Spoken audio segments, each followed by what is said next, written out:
আসসালামু আলাইকুম everyone, this is our very first blog and এই ব্লগটা আমাদের জন্য খুবই স্পেশাল, কারণ এটা বাংলাদেশ যাওয়া নিয়ে।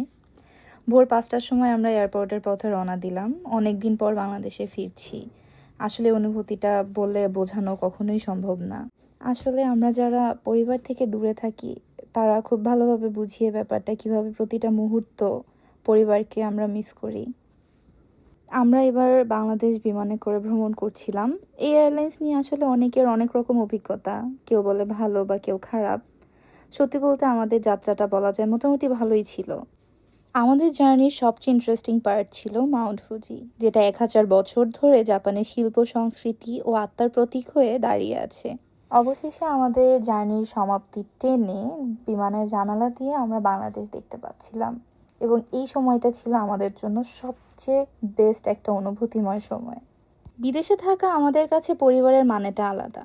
ছোট বড় উৎসবে, খুশির দিনে, দুঃখের সময়ে সব সময় মনের মধ্যে শুধু একটা খালি জায়গা থেকেই যায়। এবার আমরা ঈদের আগেই চলে এসেছি, যেন সবাই মিলে একসাথে ঈদটা উদযাপন করতে পারি। এটাই ছিল আমাদের কাছে এই জার্নির সবচেয়ে বড় পাওয়া। ইমিগ্রেশন ক্রস করে যখন বের হই এবং অবশেষে পরিবারের মানুষগুলোকে দেখতে পাই, সে অনুভূতি আর সময়টা ছিল আমাদের জীবনের সবচেয়ে মূল্যবান একটি সময়, যার অপেক্ষা আমাদের দিনের পর দিন করতে হয়েছিল। সত্যি বলতে এই সময়টা এতটা ইমোশনাল ছিল যে আমরা কেউই তখন চোখের পানি ধরে রাখতে পারিনি। অবশেষে আমাদের জাদুর শহর ঢাকা, এবং এরা হচ্ছে আমাদের পরিবারের সবচেয়ে ছোট সদস্যরা। ওদের উত্তেজনা আর আনন্দ দেখে মনে হচ্ছিল ওরা মনে হয় আমাদের চেয়েও বেশি খুশি।